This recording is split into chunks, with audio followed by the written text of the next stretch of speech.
आइए चलते हैं पदार्थों की दुनिया में एक बार फिर पदार्थों को नज़दीक से जानने का, पहचानने का प्रयास करते हैं। इससे पहले भी हमने कई बार पदार्थों को वर्गीकृत किया है, जैसे कि द्रव, ठोस और गैस के रूप में। द्रव यानी कि लिक्विड, ठोस यानी कि सॉलिड, गैस तो आप जानते ही हैं। आज एक और वर्गीकरण है तत्व, यौगिक, मिश्रण यानी कि एलिमेंट्स, कंपाउंड्स एंड मिक्सचर्स। तो तत्व क्या होते हैं?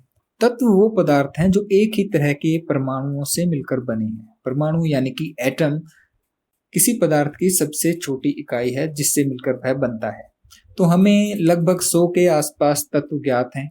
इसका अर्थ यह हुआ कि 100 के आसपास हमें 100 तरह के परमाणु हमें पता है। अब इनके बारे में आने वाली कक्षाओं में हम और डिटेल में पढ़ेंगे। तो आइए आज हम पढ़ते हैं पदार्थ, धातु एवं अधातु। ज्यादा हम तत्व के बारे में ही जानेंगे इस लेसन के अंदर। तो आइए शुरू करते हैं। तो अब हम पढ़ेंगे तत्व के बारे में यानी कि एलिमेंट्स के बारे में। और एलिमेंट्स को हम डिवाइड कर सकते हैं मेनली 2 पार्ट्स में, धातु एवं अधातु यानी कि मेटल्स एंड नॉन मेटल्स। तो आइए शुरू करते हैं। मेटल्स और नॉन मेटल्स को पहचानने के लिए एक तरीका है कि उनके भौतिक गुण और रासायनिक गुण को समझना, पहचानना। तो हम मुख्यतः क्या करेंगे, हम धातु और अधातु तत्वों में कुछ पदार्थ धातु होते हैं, कुछ पदार्थ अधातु होते हैं। तो उन्हें पहचानने की कोशिश करेंगे, उन्हें अलग अलग रखेंगे, उनका वर्गीकरण करेंगे। तो इसके लिए हम देखेंगे उन पदार्थों के कुछ भौतिक गुण और कुछ रासायनिक गुण। तो ये भौतिक गुण और रासायनिक गुण क्या होते हैं, आइए जानें। तो भौतिक गुण पदार्थ के ऐसे गुण होते हैं जिनको पदार्थ की प्रकृति बदले बिना समझा जा सकता है। जैसे गुण है रंग, कठोरता, घनत्व। आपके पास कोई पदार्थ है, आपके पास एक बॉल है हरे रंग की, तो आप उसको उसकी प्रकृति बदले बिना आप देख सकते हैं हाँ इसका रंग हरा है, वो कठोर है या नहीं, उसका घनत्व कितना है। आप उस गेंद, प्लास्टिक की गेंद को प्लास्टिक ही रखेंगे, कुछ परिवर्तन नहीं करेंगे और आप जान पाएंगे इन सब चीजों को। तो ऐसे गुणों को भौतिक गुण कहते हैं। अब बात आती है रासायनिक गुण की। पदार्थ के ऐसे गुण जो विभिन्न परिस्थितियों में उसकी प्रकृति में परिवर्तन को समझाएं, जैसे कि ज्वलनशीलता, प्रतिक्रियाशीलता आदि। उदाहरण के लिए जो हमने प्लास्टिक की बॉल ली थी, गेंद ली थी हरे रंग की, अगर हम जानना चाहते हैं कि अगर उसको पानी में डाल दें तो क्या प्रतिक्रिया होगी, अगर उसको हम अम्ल यानी कि एसिड में डाल दें तो वो क्या प्रतिक्रिया देगी। अम्ल में डालने से प्लास्टिक का स्वरूप बदल सकता है, तो उसकी प्रकृति भी बदल जाएगी। अगर हम जानना चाहते हैं कि अगर इस गेंद को हम जलाएं तो कितनी डिग्री सेल्सियस पर ये जलेगी, तो जो ज्वलनशीलता है वो पदार्थ की प्रकृति को बदल देगी, क्योंकि गेंद जलने के बाद वैसी नहीं रहेगी, प्लास्टिक की प्रकृति भी बदल जाएगी। तो ऐसे गुण रासायनिक गुण कहलाते हैं। जैसे लोहे का अगर हम उदाहरण लें तो लोहा कठोर है, लोहे को हम मोड़ सकते हैं, ये सब उसके भौतिक गुण है। लेकिन लोहे को जंग लगना, जो लोहे को जंग लगता है, रस्टिंग होती है, वो रासायनिक गुण है। अब वो किन परिस्थितियों में होता है, उसकी प्रकृति में क्या परिवर्तन आता है, ये हम पढ़ते हैं इसके रासायनिक गुण में। तो आइए अब आगे बढ़ते हैं और बात करते हैं भौतिक गुणों की। आपके सामने कुछ भौतिक गुण लिखे हुए हैं। इन भौतिक गुणों के आधार पर हम जानेंगे कि धातुओं के अंदर कौन से भौतिक गुण होते हैं, अधातुओं में कौन से होते हैं। तो सबसे पहले जो भौतिक गुण है वो है चमक व कठोरता। तो जो धातुएं होती हैं, ज्यादातर धातुएं चमकीली होती हैं व कठोर होती हैं। कुछ एक अपवाद है वो हम बाद में पढ़ लेंगे। पहले सामान्य भौतिक गुण। सामान्य भौतिक गुण मतलब जो ज्यादातर पदार्थों के होते हैं। धातुएं यानी कि आपने देखा होगा लोहा, एल्यूमिनियम, तांबा, कॉपर, सोना, चांदी, सबके अंदर चमक है। अब आप कहेंगे कि लोहे के अंदर तो हमने चमक नहीं देखी, तो उसका कारण है कि जो लोहे की ऊपरी सतह है उसके ऊपर रस्टिंग के कारण एक परत चढ़ जाती है जो उसकी चमक को छुपा लेती है। आपने अगर कभी लोहे को काटते हुए देखा हो तो जहां से लोहा कटता है वहां से लोहे में बहुत ज्यादा चमक होती है। आप कभी देखना, आप खुद करके देखना चाहो तो लोहे की किसी वस्तु पर रखना, कोई बेकार वस्तु हो उसी के ऊपर आपको ये प्रयोग करना है। लोहे की किसी वस्तु के ऊपर कोई स्क्रैच डाल दीजिए, कोई चीरा मार दीजिए किसी भी एक तीखी चीज से, और चोट नहीं खानी है, बड़ों को साथ रखना ये करते हुए। तो आप देखेंगे जो नीचे से जो धातु होगी वो चमकीली होगी। दूसरी कठोर होती है। जितनी भी धातुएं आपने देखी है, लोहा, तांबा, जितने आपने बर्तन देखे हैं, एल्यूमिनियम के बर्तन होते हैं ज्यादातर घरों में, सब कठोर होते हैं। जबकि अधातुएं कठोर नहीं होती हैं, उनमें चमक नहीं होती है। जितनी भी गैसेज हैं, गैस हैं, वो सब अधातु हैं, तो वो कठोर भी नहीं है और उनमें चमक भी नहीं है। दूसरा है आघात वर्धनीयता, यानी कि मैलिएबिलिटी। आघात वर्धनीयता शब्द को आप समझिए, शब्द है आघात वर्धन। आघात का मतलब है चोट मारना, वर्धन का मतलब है बढ़ना। अगर हम किसी पदार्थ को आघात यानी कि पीट पीट कर चादरों में बदल सकते हैं तो उसे हम आघात वर्धनीयता कहते हैं, उस गुण को। और ये गुण धातुओं के अंदर होता है। लोहे की चादरें आपने देखी होगी, लोहे की शीट्स आती हैं। ऐसे ही एल्यूमिनियम फॉयल आपने देखा होगा, जिसके अंदर हम अपने खाने को लपेटते हैं, है ना, आप लपेटते होंगे खाने के लिए, या आपने शादियों के अंदर देखा होगा, तो वो एल्यूमिनियम की बनी हुई होती है। आप देखिए एल्यूमिनियम कितनी सख्त धातु है। आपके घर में जो बर्तन हैं, जो पतीले हैं, ज्यादातर एल्यूमिनियम के होंगे, वरना आपके स्कूल में जिसमें खाना बनता है वो एल्यूमिनियम का होगा। देखिए वो कितना सख्त है, लेकिन उसका एक गुण है कि अगर हम उसको पीटते जाएं तो वो बहुत पतला हो जाएगा, इतना पतला कि आप उसको हाथों से मोड़ भी सकते हैं, फाड़ भी सकते हैं। तो ये गुण है आघात वर्धनीयता, ये धातुओं के अंदर होता है, धातुओं में नहीं होता है। उसके बाद है तन्यता यानी कि डक्टिलिटी। अगर हम किसी पदार्थ को खींच कर तार बना सकें तो वो धातु होगी, या उस गुण को हम तन्यता कहते हैं, और ये गुण धातुओं में होता है। तो जितनी भी तारें हैं वो धातु की बनी होती है, चाहे वो एल्यूमिनियम की तार हो, चाहे वो कॉपर की तार हो। मुख्यतः दो ही तरह की तारें इस्तेमाल होती हैं, एल्यूमिनियम की और कॉपर की।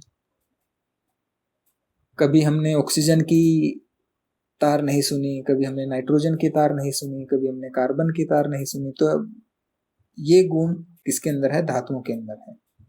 तो जिस पदार्थ की हम तार बना सकते हैं तो वो धातु होगा।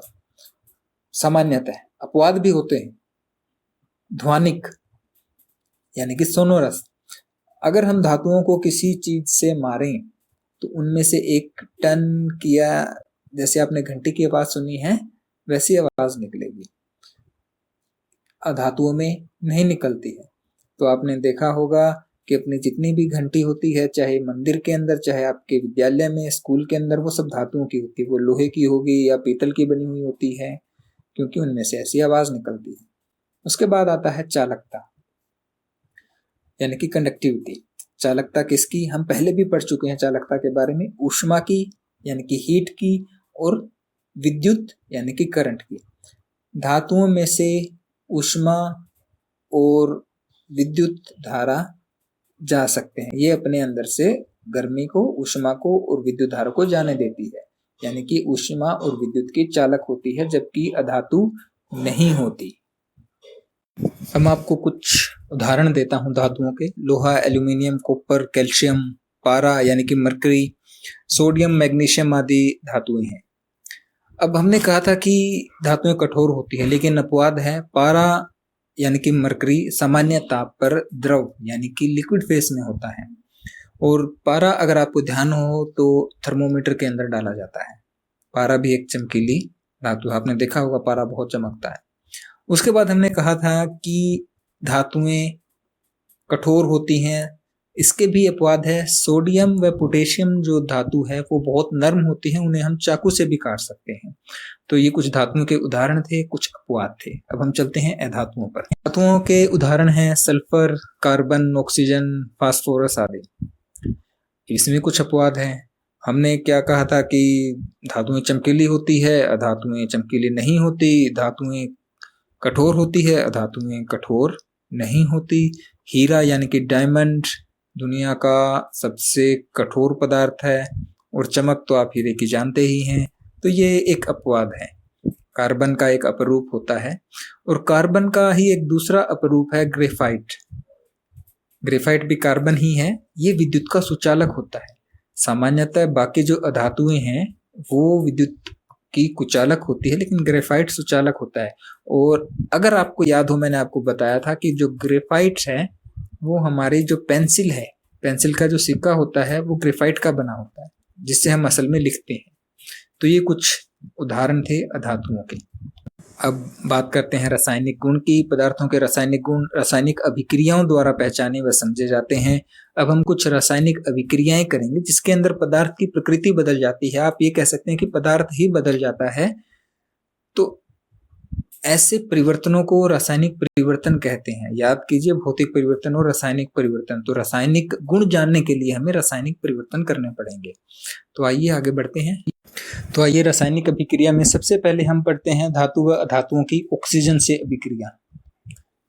तो ऑक्सीजन खुद एक अधातु है। तो जब धातु व अधातु ऑक्सीजन से अभिक्रिया करते हैं तो ऑक्साइड बनाते हैं। अगर आपको ध्यान हो, जंग लगना, लोहे के जब जंग लगता है वो भी एक रासायनिक अभिक्रिया है। इसमें लोहे के ऑक्साइड बनते हैं, लोहे के ऑक्साइड इसके अंदर बनते हैं। आइए इक्वेशंस पर एक नजर डालते हैं। जो पहली दो अभिक्रियाएं हैं Fe, ये एक सिंबल है लोहे के लिए, O सिंबल है ऑक्सीजन के लिए, H सिंबल है हाइड्रोजन के लिए। तो H2O जो आपको पहली अभिक्रिया में 6H2O दिखाई दे रहा है, H2O एक सिंबल है पानी के लिए।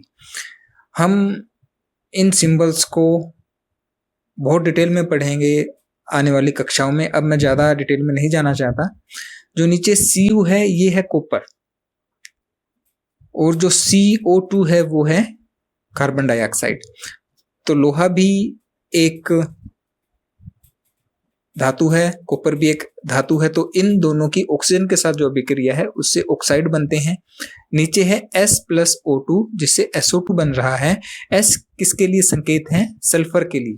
सल्फर जब ऑक्सीजन के साथ, O2 का अर्थ है ऑक्सीजन का अणु जिसे हम ऑक्सीजन गैस कहते हैं, तो ये भी सल्फर डाइऑक्साइड बनाता है। तो हमने देखा इन अभिक्रियाओं से कि धातु और अधातु ऑक्सीजन से अभिक्रिया करके अपने अपने ऑक्साइड बनाते हैं। तो अब हम बात करते हैं ऑक्साइड की प्रकृति। हमने जाना कि धातु और अधातु ऑक्सीजन से अभिक्रिया करके अपने अपने ऑक्साइड बनाते हैं। अब उन ऑक्साइड्स की प्रकृति क्या होती है? जो धातुओं के ऑक्साइड होते हैं वो क्षारीय होते हैं, अधातुओं के जो ऑक्साइड होते हैं वो अम्लीय होते हैं। अब क्षार अम्ल क्या होते हैं? आपको याद होगा, हमने 7th क्लास में लेसन किया था, अम्ल, क्षार एवं लवण। अगर आपको ध्यान नहीं आ रहा है, रिवाइज करना चाहते हैं, तो इस वीडियो के खत्म होने पर आपको लास्ट में एक लिंक दिखेगा 7th के उस लेसन का, आप उसको एक बार जरूर पढ़ लीजिए। अब धातुओं के जो ऑक्साइड क्षारीय होते हैं कैसे पता करेंगे? मान लीजिए मैग्नीशियम धातु है, हमने उसको जलाया। जलाने का मतलब ऑक्सीजन से अभिक्रिया, ऑक्सीजन गैस से। तो पीछे बना जो राख बची है मैग्नीशियम को जलाने के बाद, उसे अगर हम थोड़ा सा गीला करके लाल लिटमस पेपर पर डालेंगे तो हम क्या पाएंगे कि वो नीला हो जाता है। और जब लाल लिटमस पत्थर नीला हो जाए तो इसका मतलब वो पदार्थ क्या है? क्षारीय है। इससे हमें पता चलता है कि धातुओं के जो ऑक्साइड है क्षारीय होते हैं। इसी प्रकार हम पता कर सकते हैं कि जो अधातु है उसके ऑक्साइड अम्लीय होते हैं। हमने जो भी ऊपर सल्फर और ऑक्सीजन की अभिक्रिया करी थी जिससे सल्फर डाइऑक्साइड बना था, अगर हम सल्फर डाइऑक्साइड की पानी के साथ अभिक्रिया करवाते हैं तो सल्फ्यूरस अम्ल बनता है। ये जब हम विद्यालय में मिलेंगे तो और डिटेल में पढ़ेंगे। मैं आपको ये अभिक्रियाएं करके भी दिखाऊंगा। लिटमस पेपर से हम देखेंगे कि जो मैग्नीशियम रिबन के जलने के बाद जो उसका चूर्ण था, जो राख था, वो क्षारीय है। तो आइए अब हम आगे बढ़ते हैं। तो अब आपके लिए कुछ काम है, अम्ल व क्षार में तत्व पहचानने हैं। 7th क्लास के उस लेसन में हमने बहुत सारे अम्लों के नाम पढ़े थे, बहुत सारे क्षारों के नाम पढ़े थे, जैसे कि कैल्शियम हाइड्रोक्साइड एक क्षार है, इसके अंदर धातु कैल्शियम है। सल्फ्यूरिक अम्ल क्या है? जिसके अंदर एक धातु सल्फर है। तो इससे अपने को ये पता चलेगा कि जो धातुएं होती हैं वो क्षार बनाती हैं, क्षार के अंदर धातु होते हैं, और जो अम्ल होते हैं उनके अंदर ज्यादातर अधातु होती है। तो आपको वो सारे नाम लिखने हैं और उनमें से जो धातु और अधातु है वो आपको पहचाननी है। इसके लिए आपको वो बुक देखनी पड़ेगी। आप देखिए और ये करके अपनी कॉपी में नोट कीजिए। उसके अंदर भी हमने एक सारणी बनवाई थी, आपको याद होगा, एक सारणी बनाई थी हमने, आपने याद भी की थी। वहीं से आपको ये क्षार उठाने हैं, वहीं से आपको अम्ल उठाने हैं। जैसे कि हाइड्रोक्लोरिक अम्ल है, नाइट्रिक अम्ल है, आपको वहां से देखनी है। हमने जब रासायनिक गुण पढ़े थे तो हमने कुछ विशेष परिस्थितियों की बात की थी। इन परिस्थितियों का मतलब है कि हम धातु या अधातु या पदार्थ की किस वस्तु के साथ अभिक्रिया करवा रहे हैं। तो हमने ऑक्सीजन के साथ अभिक्रिया पढ़ी। अब हम बात करते हैं जल से। तो लगभग सभी धातुएं जल से अभिक्रिया करती हैं, कुछ धीरे करती हैं, कुछ तेज करती हैं। जैसे लोहा है, लोहा अगर पानी में पड़ा रहे, नमी उसके पास रहे तो उसके ऊपर जंग लगता है, लेकिन वो एकदम नहीं लगता है। 10, 15, 20 दिन जाकर, कई बार सालों लग जाते हैं, तब उसके बाद उसको जंग लगता है। तो ये निर्भर करता है परिस्थितियों के ऊपर। लेकिन कुछ धातुएं बहुत तेज अभिक्रिया करती है, जैसे कि सोडियम। सोडियम के ऊपर थोड़ा सा पानी डालते हैं, डालते ही अभिक्रिया हो जाती है, वो बहुत ज्यादा ऊष्मा निकलती है, इसलिए ये ऊष्माक्षेपीय अभिक्रिया है। लेकिन सामान्यतः जो अधातुएं हैं वो जल से अभिक्रिया नहीं करती, परंतु हवा से अभिक्रिया करती है। जैसे कि फास्फोरस एक बहुत ही सक्रिय क्रियाशील धातु है। अगर हम इसको खुला रख दें हवा के अंदर तो ये बहुत जल्दी अभिक्रिया करेगी और जलने लग जाएगी, इसीलिए हम इसको बहुत संभाल कर रखते हैं। ऑक्सीजन का संपर्क नहीं होने देते, उसे पानी के अंदर रखते हैं। इसका अर्थ यह हुआ कि फास्फोरस पानी से अभिक्रिया नहीं करता। अब बात आती है अम्लों से अभिक्रिया। ये ज्यादातर जो रासायनिक अभिक्रियाएं हैं, रासायनिक गुण हैं, ये हम प्रैक्टिकल करके देखेंगे। यहाँ आपको शायद उतना ना समझ आए, फिर भी मैंने एक बात कही थी कि विज्ञान पढ़ना है तो आपके मन में इमेज बननी चाहिए, चित्र बनने चाहिए। तो आपको सोचना चाहिए कि क्या होता होगा, तो आप सोचिए और जब हम मिलेंगे तब हम करेंगे। धातुएं जब अम्लों से अभिक्रिया करती है, जैसे कि सल्फ्यूरिक अम्ल हो गया, हाइड्रोक्लोरिक अम्ल हो गया, इनसे अभिक्रिया करके हाइड्रोजन गैस निकलती है। और जैसा कि आप जानते हैं हाइड्रोजन गैस एक ज्वलनशील गैस है, बहुत जल्दी आग पकड़ती है। तो जैसे ही हम एक परखनली यानी कि टेस्ट ट्यूब के अंदर अभिक्रिया करवाएंगे, उससे जो गैस निकलेगी उसके ऊपर अगर जलती हुई तीली ले जाएंगे तो फटाक पॉप करके जलेगी। और जो सामान्यतः अधातुएं हैं वो अम्लों से अभिक्रिया नहीं करती। इनके अंदर कुछ और डिटेल हैं, वो हम जब मिलेंगे तब पढ़ेंगे। लेकिन अभी के लिए कि जो धातुएं हैं वो अम्लों से अभिक्रिया करके हाइड्रोजन गैस बनाती है, और जो अधातुएं हैं वो अम्लों से अभिक्रिया नहीं करती। उसके बाद हम बात करते हैं पदार्थ की क्षारों से अभिक्रिया। इनका अर्थ, ये जो अभिक्रिया हम कर रहे हैं ये क्या समझाना चाहते हैं। अगर आपको कोई पदार्थ दे दिया जाए तो आपको पता चल सके कि ये धातु है या अधातु है, तो हम उनकी पानी से अभिक्रिया या अम्ल से अभिक्रिया या क्षार से अभिक्रिया करवा कर देखेंगे। अगर वो इन पैरामीटर्स पर खरी उतरती है तो हम उसे कहेंगे हाँ भाई ये धातु है या ये अधातु है। जैसे कि धातुएं क्षारों से अभिक्रिया करके हाइड्रोजन गैस उत्पन्न करती है। तो अगर अपने को कोई पदार्थ दिया, हमने उसको किसी क्षार के साथ अभिक्रिया करवाई और उसमें से हाइड्रोजन गैस निकली, तो हम कह सकते हैं हाँ ये धातु हो सकती है। और जो अधातुओं की क्षारों से अभिक्रिया है वो थोड़ी जटिल है, हम अभी नहीं पढ़ेंगे। तो ये थी पदार्थों की क्षारों से अभिक्रिया। इसके बाद है विस्थापन अभिक्रिया। विस्थापन नाम से ही है, किसी चीज को हटा देना है। तो विस्थापन अभिक्रिया वह रासायनिक अभिक्रिया होती है जिसमें ज्यादा अभिक्रियाशील तत्व अपने यौगिक से कम अभिक्रियाशील को विस्थापित कर देता है। यानी कि किसी यौगिक में से, यौगिक क्या होता है, दो या दो से अधिक तत्वों से मिलकर बना होता है। तो अगर उस यौगिक की किसी एक तत्व से हम अभिक्रिया करवाएं और जो हमने तत्व लिया है वो ज्यादा अभिक्रियाशील है, तो उस यौगिक में से वो उस तत्व को निकालकर खुद वहां बैठ जाएगा। जब हम मिलेंगे तो मैं आपको करके दिखाऊंगा ये अभिक्रिया। तो कुछ अभिक्रियाएं हैं, मैं आपको दो बता रहा हूं। Fe मैंने आपको बताया था, आयरन होता है, लोहा होता है। CuSO4 कॉपर सल्फेट होता है। SO4 मतलब सल्फेट, Cu को हमने देखा था कॉपर सल्फेट। तो कॉपर सल्फेट एक यौगिक है। इसके अंदर तत्व कौन कौन से हैं? कॉपर है, सल्फर है और ऑक्सीजन है। तीन तत्वों के एक निश्चित अनुपात से ये एक यौगिक बना है। Fe क्या है? अकेला है, आयरन। तो कॉपर सल्फेट के विलयन में जब हम आयरन को डालते हैं, आयरन एक तत्व, कॉपर एक तत्व, जो आयरन है वो कॉपर से ज्यादा अभिक्रियाशील होता है। तो आप इस रिएक्शन के बाद देखिए, जहां कॉपर था वहां से उसको हटा दिया किसने, आयरन ने। अब क्या बन गया, फेरस सल्फेट बन गया, FeSO4। आप शुरू में देखिए SO4 के साथ कौन था, कॉपर था, कॉपर को हटा दिया किसने, आयरन ने। क्यों, क्योंकि आयरन जो है कॉपर से ज्यादा अभिक्रियाशील है, विस्थापित कर दिया। इसी को विस्थापन अभिक्रिया या डिस्प्लेसमेंट रिएक्शंस कहते हैं। नीचे है जिंक और कॉपर सल्फेट की। जिंक भी कॉपर से ज्यादा अभिक्रियाशील होता है, तो उसने कॉपर को निकाल दिया, खुद बैठ गया, जिंक सल्फेट बन गया, कॉपर अकेला हो गया। तो ऐसी अभिक्रियाओं को विस्थापन अभिक्रियाएं कहते हैं।